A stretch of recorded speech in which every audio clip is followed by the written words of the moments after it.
నమస్కారం. అత్యంత సామాన్యుల అసమాన విజయగీతిక ఈటీవీ జయహోకు స్వాగతం. కళలు కూడుపెడతాయా అనేవారి కళ్ళు తెరిపించే కథనం.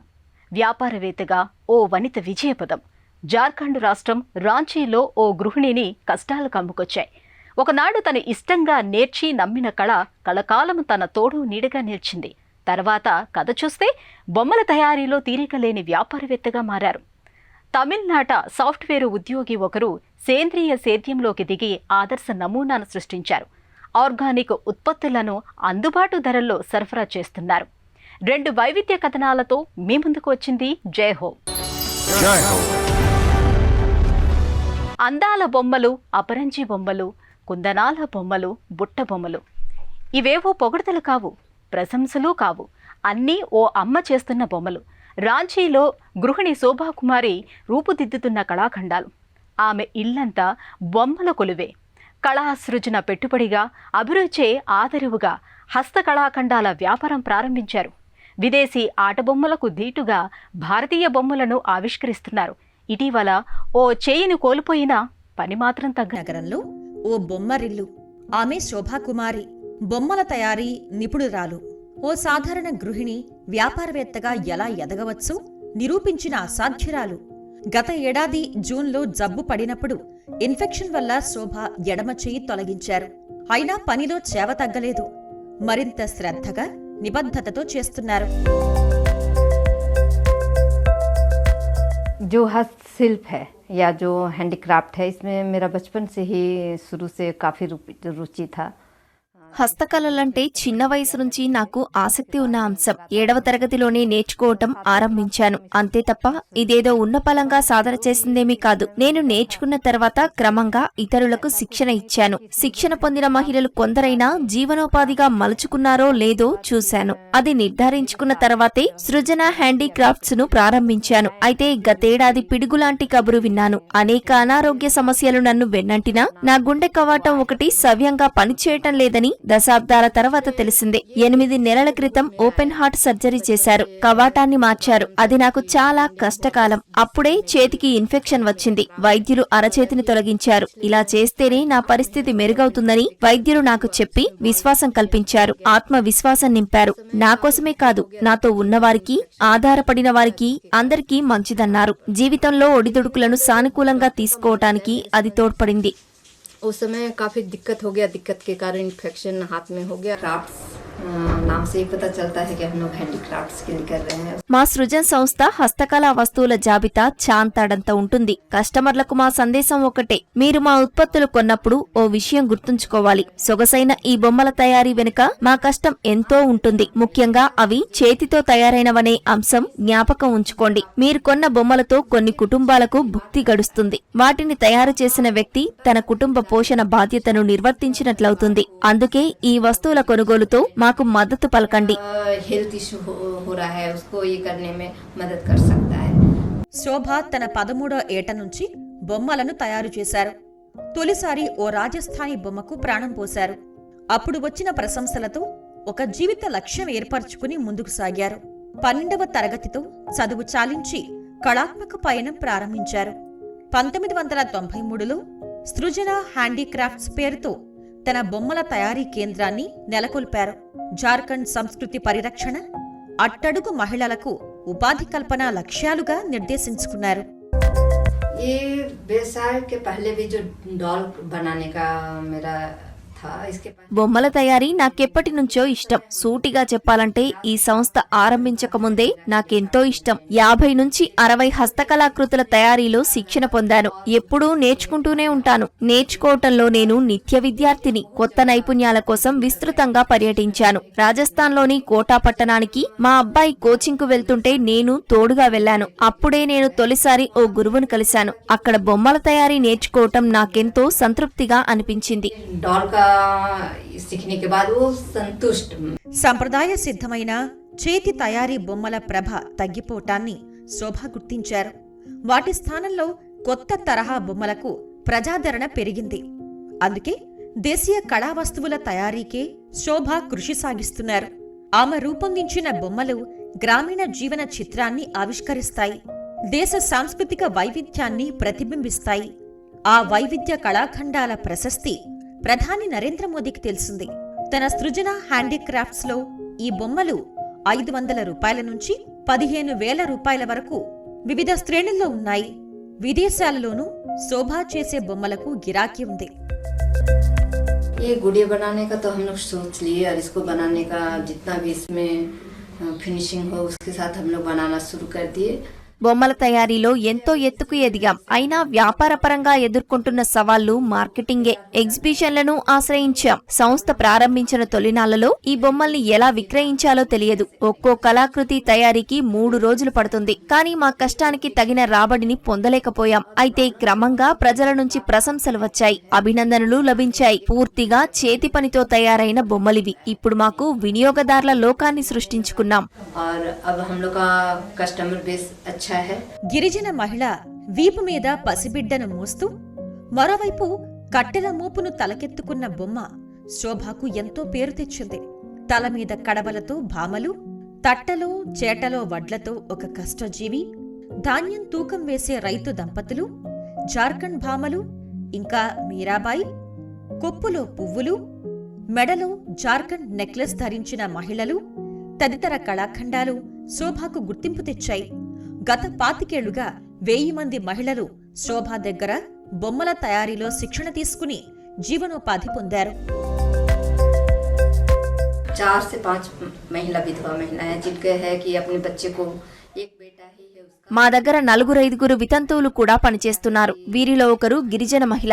జార్ఖండ్ గిరిజన మహిళ భర్త వదిలేశాడు. జీవోత్సవంలా మిగిలింది. ఆమె మా దగ్గరికి వచ్చి మా ఉత్పత్తులను విక్రయిస్తోంది. తన బిడ్డను పోషించుకుంటోంది. ఒక సాధారణ గృహిణి దేశ సంస్కృతిని ప్రతిబింబించే అలంకరణ బొమ్మలు చేస్తూ జాతిమెచ్చేలా ఖ్యాతి పొందారు. ఆమె వేలాది బతుకుల్ని వెలిగించిన ఆశాజ్యోతి. అతడి ఊరు మదురై. పేరు ఎన్టీ ప్రశాంత్ కుమార్. చదివింది ఎంఎస్సి కంప్యూటర్స్. చేస్తుంది సేంద్రియ వ్యవసాయం. విదేశాల్లో కొలువులోని ఉన్నప్పుడు మనసంతా మదురై మీదనే ఉండేది. ఎట్టకేలకు స్వదేశం వచ్చేశారు. మదురై దగ్గర ఉలగనేరిలో సేంద్రియ పద్ధతిలో 30 రకాల కూరగాయలు పండిస్తున్నారు. ఆర్గానిక్ కూరగాయలు అందరికీ అందుబాటులోకి తేవాలన్న లక్ష్యంతో కార్యక్షేత్రంలోకి దిగారు. మరో దిశలో తన యువ సైన్యము మారం మదురై ఆధ్వర్యంలో పచ్చదనం నింపేందుకు నడుం బిగించారు.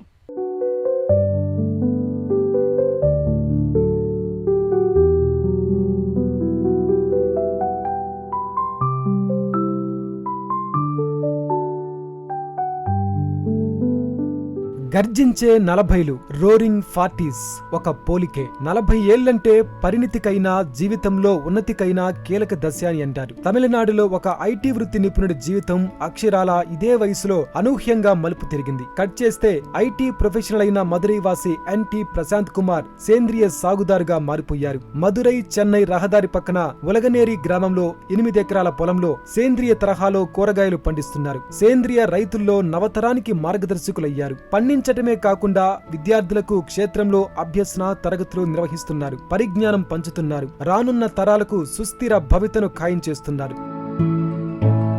ఉలగనేరి இந்த இடத்தோட ఏరియా పేరు ఉలగనేరి.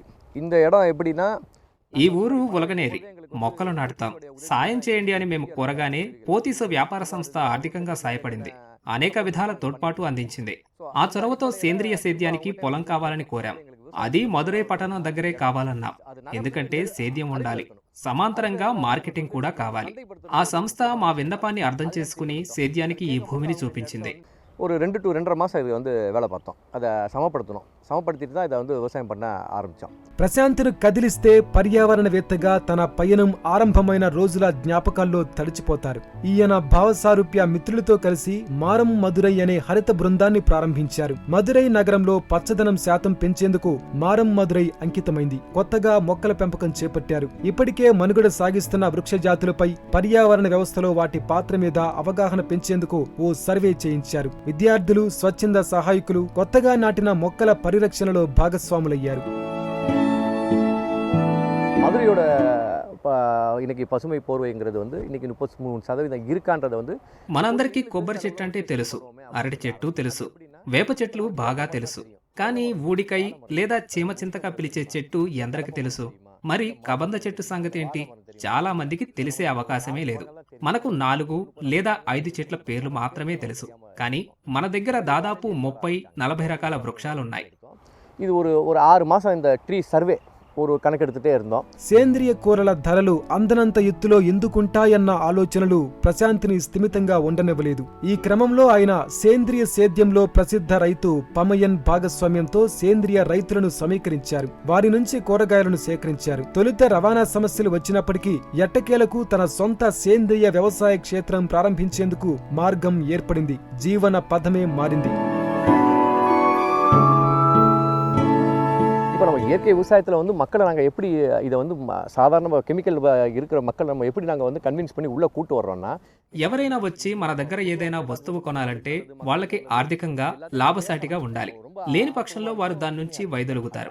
అందువల్ల వారిని సంతృప్తి పరచాలంటే ఆర్థికంగా లబ్ధి పొందే కార్యాచరణను రూపొందించడం అవసరం. అప్పుడే అది ఎక్కువ కాలం మనగలుగుతుంది. వాళ్ళు మామూలుగా అయితే ఈ 8 ఎకరాల్లో మహా అయితే 3 లేదా 4 రకాలు పండించేవారు. కానీ మేము సేద్యం చేపట్టిన తర్వాత నేటిదాకా 37 రకాలను సాగు చేశాం.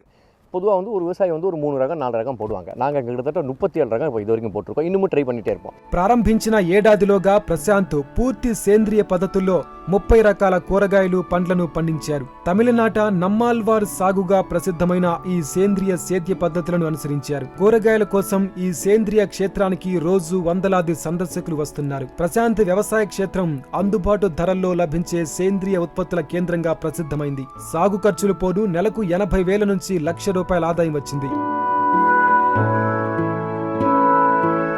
இங்கே மதுரையில் வந்து ஒரு சின்ன முயற்சி எடுத்தோம். அதாவது నెల నెల మేము 2వ ఆదివారం మదురైలో ఓ ప్రాంతంలో మార్కెట్ ఏర్పాటు చేశాం. అక్కడ సేంద్రియ ఉత్పత్తులు సహా మామూలు కూరగాయలు విక్రయిస్తామని వెబ్సైట్లో ప్రకటన ఇచ్చాం. అంతేకాదు వారి ఉత్పత్తుల విక్రయానికి చిన్నకారు కర్షకులతో అనుసంధానించాం.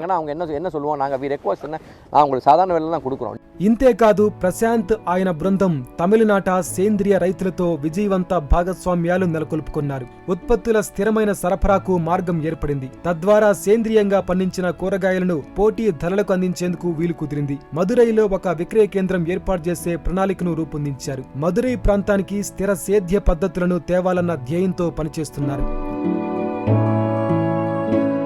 இயற்கை விவசாயங்கிறது ஒரு சின்ன வட்டத்துக்குள்ள தான் இருக்கு. அது வெளியே கொண்டு வரதுக்கு ஒரு சூழல்ங்கிறது வந்து మా ఆకాంక్ష ఏంటంటే సేంద్రియ సాగు వల్ల కలిగే ప్రయోజనాలు వినియోగదారులకు చేరాలి, చేరువ కావాలి. ఈ ప్రాతిపదిక మీదనే ఏర్పాటు చేశాం. ఇక్కడ విక్రయించే కూరగాయలు, పండ్లు, ఆకుకూరలు అన్ని మామూలు ధరకే విక్రయిస్తున్నాం. అన్ని వర్గాల ప్రజలు ఒకే చోటికి వచ్చి లబ్ధి పొందే వాతావరణం కల్పించాం. ఇదే మా విజయం. ఒక మామూలు ఆటో డ్రైవర్ కూడా ఇక్కడికి వచ్చి కూరగాయలు కొంటున్నాడు. ஏன்னா ஆர்கானிக் ஸ்டோர்ங்கிறது it's only mean for wealthy పీపుల్ங்கிறது இருந்தது. ప్రశాంత్ వ్యవసాయ క్షేత్రం ఉభయతారకంగా ప్రయోజనం చేకూరుస్తోంది. అటు సేంద్రియ సాగు క్షేత్రంగా ఫలసాయం అందిస్తోంది, ఇటు ఆర్గానిక్ సేద్యంపై విద్యార్థులకు అధ్యయనానికి అనుభవం గడించే కేంద్రంగానూ ఉపయోగపడుతోంది. எல்லாருக்கும் வணக்கம். என் பேர் திலீபன். நான் பிபிஏ படிச்சுட்டு இருக்கேன். எனக்கு ஆரம்பத்துலேருந்தே இயற்கை விவசாயம் மேலே ஆர்வம் ஜாஸ்தி. ஆனால் அப்பாவுக்கு அந்த மாதிரிலாம் எதுவும் இல்லை. ప్రస్తుతం నేను ఇక్కడ బీబీఏ చదువుతున్నాను. మొదటి నుంచి నాకు సేంద్రియ సేద్యం అంటే ఇష్టం. నేను నమ్మల్వార్ ఆచరించే సంప్రదాయ సేంద్రియ సాగు పద్ధతులపై అంతర్జాలంలో ఎంతో చదివి తెలుసుకున్నాను.